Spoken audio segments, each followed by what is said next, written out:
하늘은 회색빛으로 가득 찼고 빗방울은 지붕의 녹슨 철판 위로 똑똑 떨어지고 있었다. 서울 외곽 오래된 판자촌의 가장 안쪽 골목. 아침의 공기는 눅눅하고 무거웠다. 윤혜우는 삐걱거리는 자전거에 올라탔다. 비에 젖은 흙탕물은 길가에 고여 있었고 앞바퀴가 지나갈 때마다 흙탕물이 튀었다. 그녀의 단정하게 묶은 머리카락과 희미하게 다림질된 셔츠는 어느 면에서든 면접이라는 단어와 어울렸지만 그 아래 숨겨진 현실은 매 순간 무게를 더했다. 흰 봉투 속에는 조심스럽게 인쇄한 이력서 한 장이 들어있었다. 그것은 희망이라는 이름의 얇은 종이였다. 혜우는 그것을 비닐봉지 2겹으로 감싸고 오래된 대학노트 사이에 끼워 가슴팍에 껴안았다. 꼭 무언가가 깨지지 않기를 바라는 사람처럼 방 안에서는 외할머니인 김순덕 할머니가 작은 이불을 덮고 누워 있었다. 부엌 쪽에서는 가스레인지에서 끓는 쌀죽 냄새가 구수하게 피어올랐다. 빗물이 떨어지는 소리에 할머니가 눈을 떴다. 혜우나 오늘도 일 보러 가는 거냐? 혜우는 웃으며 조용히 말했다. 응, 면접이 있어요. 다녀와서 찹쌀떡 사올게요. 할머니 좋아하는 거. 그녀는 한 숟가락씩 쌀죽을 떠서 할머니 입에 넣었다.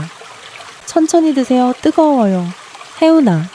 할머니가 갑자기 손을 뻗어 손등을 잡았다. 가난해도 남한테 베푸는 마음만은 잃지 마. 그게 우리 집의 자랑이야. 혜우는 조용히 고개를 끄덕였다. 눈가가 벌겋게 물들었다. 네, 할머니. 그녀는 면접복으로 꺼낸 흰 셔츠를 입었다. 근처 세탁소 사장님이 딸의 옷이라고 주신 것이었다. 소매가 살짝 길고 목둘레가 느슨했지만 혜우는 전날 밤 다리미 대신 이불 밑에 깔아 눌러 다림질했다. 바지도 신발도 모두 제자리를 지키려 애쓰는 옷들이었다. 마치 그녀 자신처럼. 밖에서는 비가 더 굵어지고 있었다. 자전거에 올라타기 전 그녀는 조심스럽게 할머니의 이마에 입을 맞췄다. 다녀올게요. 금방 돌아올게요. 주택가 입구 옆집 김 여사님이 비를 피하며 서 있다가 말했다. 이 자식아, 자전거 체인 소리 좀 조심해. 아침부터 시끄럽잖아. 하지만 그녀는 이내 봉지에서 따뜻한 호떡 하나를 꺼내 건넸다. 비 오니까 속 든든하게 하고 가. 혜우는 놀란 듯 웃으며 감사합니다 하고 인사를 하고 자전거를 탔다. 호떡의 단내가 손끝에 남았다. 그 향이 잠시 마음속 두려움을 덮어주었다. 좁은 골목길을 지나 큰 길로 나가는 동안 그녀는 여러 번 자전거에서 내려야 했다. 무릉덩이는 깊고 바퀴는 자주 미끄러졌다. 그래도 그녀는 포기하지 않았다. 갈림길에서 혜우는 잠시 자전거를 멈췄다. 고개를 들면 저 멀리 유리창에 반짝이는 고층 건물 세안그룹의 간판이 보였다. 마음속에 불안이 파도처럼 밀려왔다. 지난번엔 외모가 회사 이미지랑 안 어울린다고 했지. 그러나 이번엔 그녀는 다짐했다. 설령 떨어져도 내 선택을 후회하진 않겠어. 다시 자전거를 굴리며 그녀는 속으로 외쳤다. 나는 진심으로 오늘을 살아간다. 비는 점점 굵어졌고 거리엔 우산을 쓴 사람들이 바삐 움직였다. 모두가 자신만의 하루를 향해 달려가고 있었다. 혜우는 두 손으로 핸들을 꼭 잡은 채 건물들 사이로 난 좁은 길을 조심스럽게 지나고 있었다. 도착하기까지는 아직 몇 분이 남았지만 그녀는 갑자기 브레이크를 잡고 멈췄다. 횡단보도 앞서 쏟아지는 빗줄기 속에서 한 할머니가 구르듯 쓰러졌다. 회색 비닐봉투가 터져서 안에 있던 캔빈 플라스틱 병들이 거리로 쏟아져 나왔다. 차들은 속도를 줄이지 않았다. 행인들은 힐끔 보고 고개를 돌렸다. 누군가는 피식 웃고 지나갔다. 혜우는 순간적으로 망설였다. 시계는 이미 면접 시간 10분 전을 가리키고 있었다. 지금 가면 늦지 않아. 그냥 지나가도 돼. 모두 그렇게 하니까. 그러나 그 순간 머릿속에 할머니의 말이 떠올랐다. 사람으로 살려면 남의 아픔 앞에서 그냥 지나가지 마라. 무릉덩이는 피해도 되지만 고통은 피해선 안 되는 거란다. 혜우는 자전거를 세워두고 뛰어갔다. 할머니 괜찮으세요? 그녀는 비에 젖은 옷도 개의치 않고 무릎을 꿇었다. 할머니의 얼굴은 창백했고 손은 벌벌 떨리고 있었다. 아무 말도 못하는 표정으로 그녀를 바라볼 뿐이었다. 혜우는 급히 자신의 얇은 재킷을 벗어 할머니 어깨에 덮어주고 손수건으로 이마의 빗물과 흙을 닦았다. 그 모습은 누구에게 보이기 위한 것도 스스로를 위한 것도 아니었다. 그 순간 옆에 있던 퀵서비스 아저씨가 다가와 말했다. 학생 면접 있는 거 아냐? 내가 모셔다 드릴 테니 얼른 가봐. 하지만 혜우는 고개를 저었다. 괜찮아요. 가까운 보건소가 어딘지 알려주시면 제가 직접 모시고 갈게요. 아저씨는 당황한 듯 고개를 끄덕였다. 저쪽 교차로 넘어서 5분쯤 가면 하나 있어. 하지만 이러다 진짜 늦겠는걸.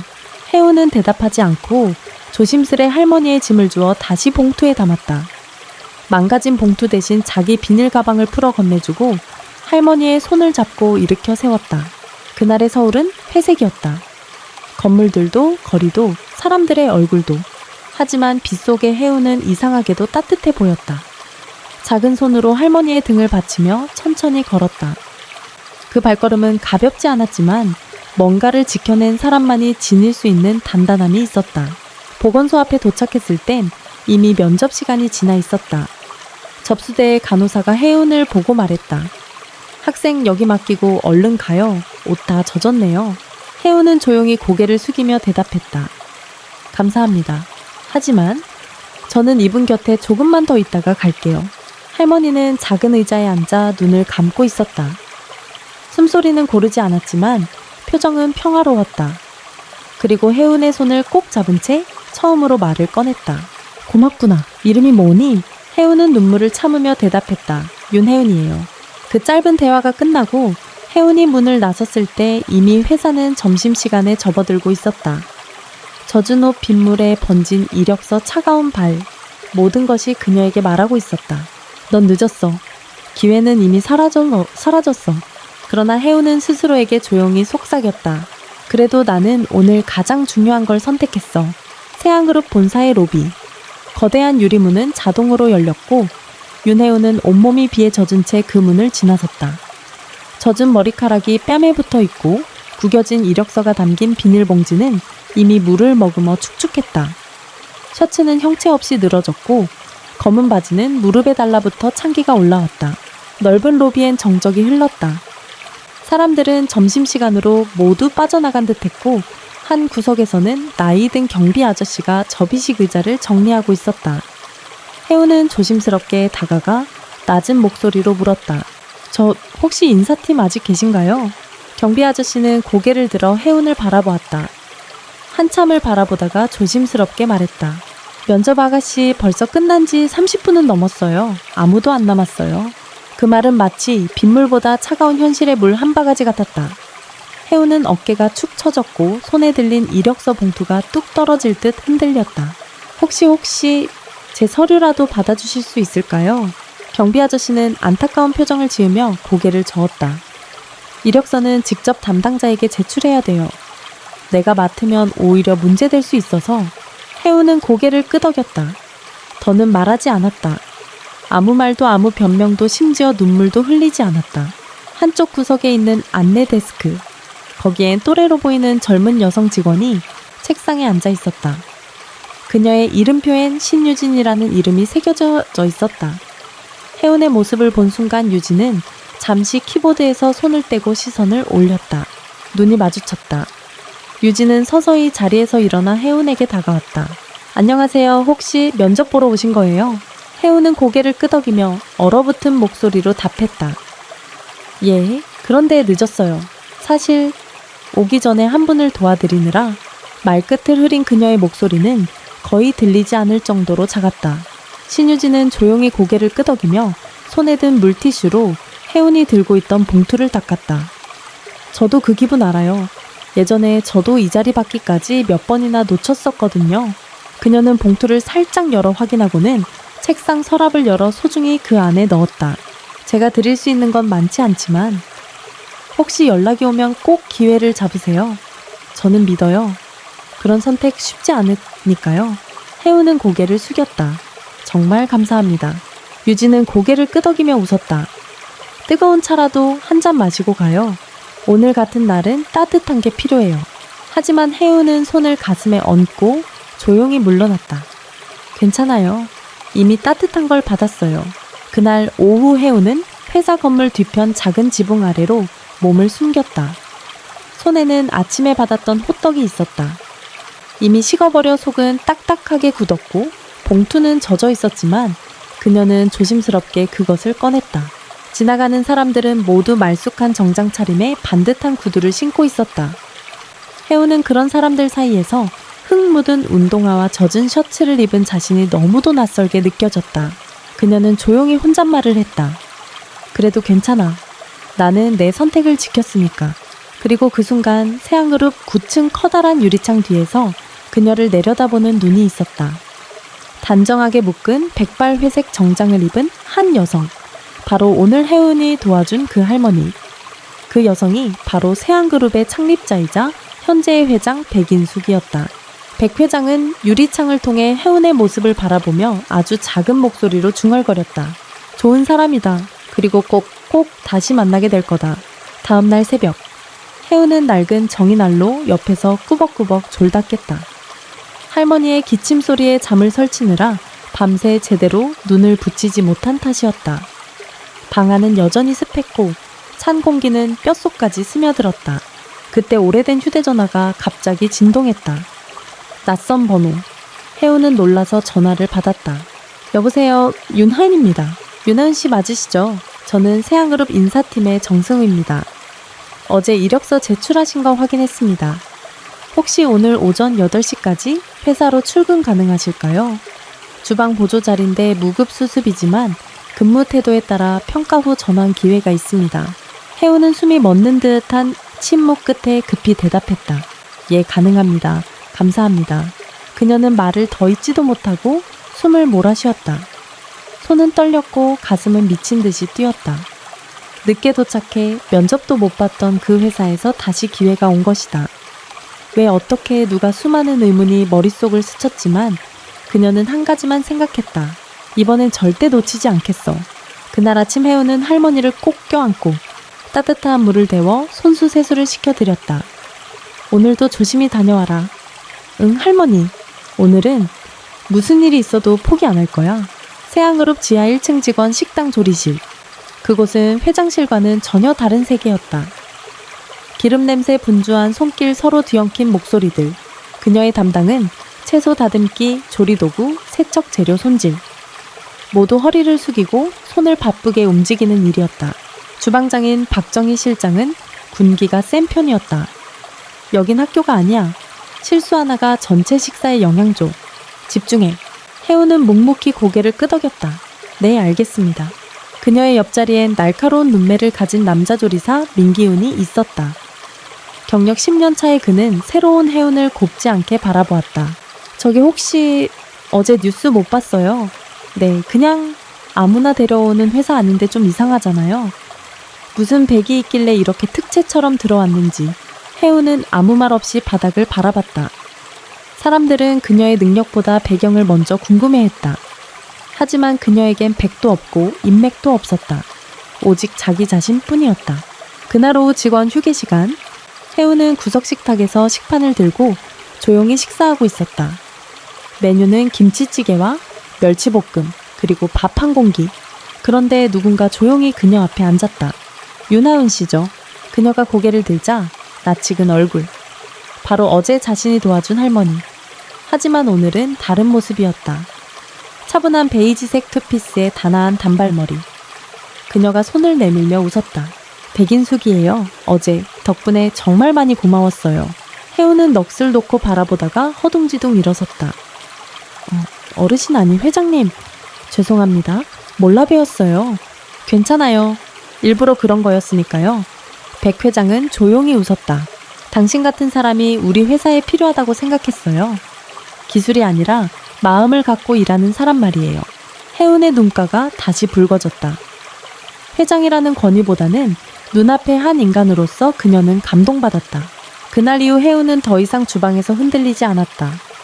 소문은 계속됐고 속삭임은 사라지지 않았지만 그녀는 흔들리지 않았다. 칼질을 하면서도 냄비를 씻으면서도 매일의 일이 감사했다. 그 모든 시작이 비 오는 거리에서의 그 선택 덕분이었다. 새한그룹 직원 식당. 점심을 준비하는 시간은 마치 전쟁과도 같았다. 불 앞에서 기름 튀는 소리, 물 끓는 솥 후다닥 지나가는 발소리와 고함 섞인 지시들. 그 안에서 해우는 한순간도 허투루 움직이지 않았다. 어느새 그녀는 주방에서 가장 바쁜 시간대를 조율하는 손이 되어 있었다. 김치를 자르며 냄비를 올리고 타이밍에 맞춰 반찬을 내놓는 능숙한 감각.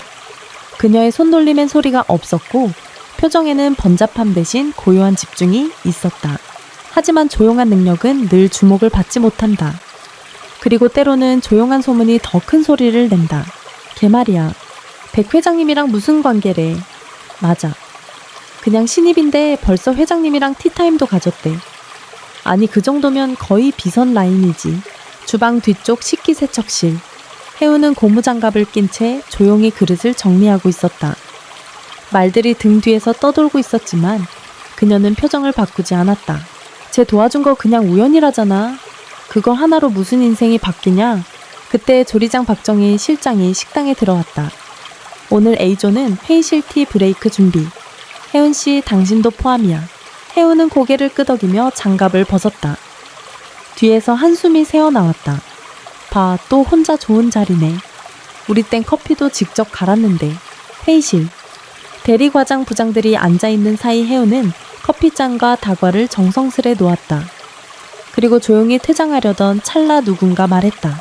이거 직접 만드신 거예요. 그녀가 만든 쿠키를 한 부장이 집으며 물었다. 네. 집에서 연습하던 레시피인데 혹시 부족했다면 죄송합니다. 부장은 한 조각을 입에 넣더니 천천히 씹었다. 아니 전혀요. 요즘 사무실 근처 카페보다 나은데요. 주변에서 작은 박수가 흘렀고 그 순간 회의실 문이 열렸다. 백 회장이 들어섰다. 모두 일어나 인사했다. 혜운도 급히 허리를 숙였지만 백 회장은 고개만 끄덕이며 걸음을 멈추지 않았다. 회의가 시작되기 직전 그녀는 조용히 퇴장했지만 문이 닫히기 전 백 회장의 한마디가 들렸다. 이 쿠키 내가 좋아하던 그 맛이네. 그날 이후 주방에서 혜은을 바라보는 시선은 달라지기 시작했다. 조리사 민기훈도 말을 줄였고 몇몇 동료는 그녀에게 슬며시 다가와 레시피를 물었다. 하지만 혜은은 여전히 그 자리에 있었다. 여전히 조용히 정성스럽게 그리고 흔들림 없이. 어느 날 후배 직원 하나가 물었다. 언니 솔직히 말해줘요. 어떻게 그 자리까지 가게 됐어요? 혜우는 수세미를 손에서 놓지 않고 말했다. 길에서 한 사람을 도와줬거든. 그냥 그날은 그렇게 해야 할 것 같았어. 그 후배는 어이없다는 듯 웃으며 말했다. 에이 그게 다예요. 혜우는 조용히 웃었다. 그게 전부였어. 그리고 지금은 그 전부 덕분에 하루하루를 지켜내고 있어. 세양그룹 본사 옥상 정원. 이른 봄날의 햇살이 부드럽게 잎사귀 사이로 스며들었다. 정원 끝자락의 벤치에는 혜운이 조용히 앉아 있었다. 무릎 위에는 낡은 수첩 하나. 그녀는 그 속에 어릴 적부터 적어 내려간 요리 메모를 넘기고 있었다. 된장국은 끓일 때 처음에 멸치 넣고 끓이다가 나중에 된장을 풀 것. 그래야 깊은 맛. 페이지마다 연필로 꾹꾹꾹 눌러 쓴 글씨. 곳곳에 묻은 얼룩과 접힌 귀퉁이는 그간 살아온 흔적이 그대로 녹아 있었다. 그 순간 뒷문이 조용히 열렸다. 누군가 다가왔다. 조용한 발소리 등에 혜우는 뒤돌아보지 않아도 그가 누군지 알 수 있었다. 하윤씨, 백 회장이 손에 작은 찻잔을 들고 나타났다. 잔 속엔 따뜻한 숙차가 담겨 있었다. 은은한 향이 바람에 실려 퍼졌다. 감사합니다. 혜운이 두 손으로 잔을 받았다. 둘 사이엔 잠시 고요가 흘렀다. 하지만 그 고요는 어색하지 않았다. 마치 서로의 속내를 읽어내는 평화로운 침묵 같았다. 여기 참 조용하네요. 혜운이 먼저 말을 꺼냈다. 백 회장이 천천히 고개를 끄덕였다. 이 정원은 내가 세안그룹을 세울 때 가장 먼저 만든 공간이야. 혜운은 놀라서 물었다. 옥상 정원을 왜요? 사람이 뿌리 내리려면 땅만 필요한 게 아니야. 마음 놓고 숨 쉴 하늘도 필요하거든. 그 말에 혜운은 말없이 웃었다. 그녀는 비로소 알았다. 백 회장이 자신을 왜 처음부터 눈여겨봤는지를. 백 회장은 손에 든 종이 한 장을 내밀었다. 이건 새로운 프로그램이야. 이름은 정직한 밥상 프로젝트. 그 속엔 사회적 약자와 청년들을 위한 요리 교육 및 급식 지원 사업 계획이 적혀 있었다. 혜우는 숨을 삼켰다. 이걸 저에게 맡기시려는 건가요? 백 회장은 고개를 끄덕였다. 당신은 음식의 기술만이 아니라 그 안에 담길 마음을 알고 있잖아요. 그 말은 칭찬이 아니었다. 신뢰였다. 해우는 종이를 꼭 쥐었다. 그 순간 그녀는 알았다.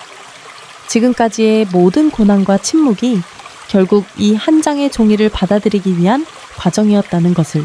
그날 저녁 해우는 오랜만에 시장에 들렀다. 계란 10개 두부 한 모, 그리고 바지락 한 줌. 그녀는 조심스럽게 손에 든 장바구니를 내려다보며 중얼거렸다. 이걸로 된장국과 계란찜, 그리고 바지락국 한번 해볼까. 그녀의 눈동자는 희미하게 떨렸지만 깊은 곳엔 분명한 빛이 있었다. 이제 그녀는 주방 보조가 아니라 한 공간의 중심에 서 있는 요리사로서 누군가의 하루를 바꾸는 밥상을 차릴 준비가 되어 있었다. 그녀의 식탁 위에는 아직도 세간의 오해, 험담, 불신이 놓여 있을지 모르지만 그 위에 피어나는 밥과 국 소박한 반찬 한 접시는 이 세상에서 가장 진실된 진심의 맛이었다. 그리고 그 진심은 결국 봄처럼 누군가의 마음을 녹여내리라. 몇 년이 흐른 후 서울 성북구의 작은 골목. 햇살이 포근하게 내려앉은 오후 골목 끝 모퉁이에는 간판 하나가 조용히 흔들리고 있었다. 해운 밥상. 따뜻한 한 그릇 마음을 담다. 그곳은 누구에게나 열려있는 공간이었다. 일용직 노동자도 혼자 사는 노인도 사정이 어려운 학생도 그 누구든 문만 열면 한 그릇의 밥과 국 그리고 김치와 계란말이를 받을 수 있었다. 해우는 매일 아침 가장 먼저 출근했다. 손수장을 보고 직접 재료를 손질했다. 그녀에겐 유명세도 명예도 이제는 중요하지 않았다. 오직 한 가지. 그날의 내가 필요했던 누군가에게 오늘의 내가 되자. 이날은 특별한 날이었다. 바로 해운밥상 1000번째 식사 제공의 날. 식당 안은 조용했지만 따뜻했다. 마루에는 작은 전시가 마련돼 있었다. 벽에는 빛바랜 사진 한 장이 걸려 있었다. 회색 코트를 입은 젊은 여자가 비 오는 거리에서 할머니에게 자신의 외투를 벗어주는 순간을 담은 사진. 그 사진 아래엔 이렇게 쓰여 있었다. 누군가의 하루를 바꾸는 건 거창한 것이 아니다. 비 오는 날 한 사람의 선택이면 충분하다. 행사 시작을 앞두고 해우는 잠시 마당 끝 작은 화단 앞에 섰다. 거기엔 백인숙 회장의 유고를 일부 모신 작은 비석이 놓여 있었다. 한 그릇에 담긴 진심이 세상을 바꾼다. 라는 문구와 함께 해우는 무릎을 꿇고 조용히 읊조렸다. 회장님, 아니 선생님, 저 아직도 매일 배웁니다. 사람이 사람에게 밥을 건넨다는 게 어떤 의미인지요. 그때 조용히 다가온 소녀 하나가 있었다. 머리는 짧게 묶였고 교복 상의가 조금 헐렁했다. 혹시 언니 기억해요, 저? 예전에 언니가 반찬 나눠주던 날 가장 끝줄에서 조용히 먹던 아이예요. 해우는 놀란 눈으로 바라봤다. 소녀는 수줍게 웃었다. 이제 저도 고3이에요. 여기 와서 봉사하고 싶어요. 해우는 미소를 지으며 그녀의 손을 꼭 잡았다. 그 순간 그녀는 알았다. 그녀가 차려온 수많은 밥상 위에 남은 건 음식이 아니라 이야기였다는 걸. 이야기들은 이어졌다. 소녀는 자라나 누군가의 마음을 데워줄 밥상을 차릴 것이고 그 밥상 위엔 또 다른 누군가의 눈물이 기도가 감사가 놓일 것이다. 그리고 그렇게 세상은 조금씩 따뜻해질 것이다. 마치 한 그릇의 국처럼 김이 모락모락 피어오르며 냄비 위로 퍼지는 진심처럼 이 이야기를 들으면서 마음 한구석이 따뜻하게 젖어드는 걸 느꼈습니다. 한 사람의 조용한 선의가 어떻게 또 다른 삶을 일으키고 또 하나의 희망이 되어 퍼져나가는지 해운의 여정을 통해 우리는 진심이 가진 힘을 다시 한번 확인할 수 있었습니다. 이 세상은 빠르고 차가운 것 같지만 아직도 이렇게 따뜻하고 단단한 마음을 가진 사람들이 있다는 사실이 큰 위로가 됩니다. 누구나 한 번쯤은 넘어진 적 있고 외롭다고 느꼈던 순간이 있었겠죠. 하지만 그럴 때 누군가의 한마디 한 그릇의 밥상이 얼마나 큰 힘이 되는지 이 이야기가 고요히 증명해 주었습니다. 당신도 그렇게 누군가의 하루를 바꿀 수 있는 사람이라는 걸 잊지 마세요. 이 이야기가 마음에 닿았다면 좋아요 버튼을 눌러주시고 구독과 알림 설정도 부탁드려요. 댓글로 여러분의 생각을 나눠주시면 정말 큰 힘이 됩니다. 그리고 이건 끝이 아닙니다. 하윤밥상의 다음 이야기 제2부가 곧 찾아옵니다. 그녀의 따뜻한 손끝이 또 어떤 이야기를 만들어낼지 함께 지켜봐 주세요. 감사합니다.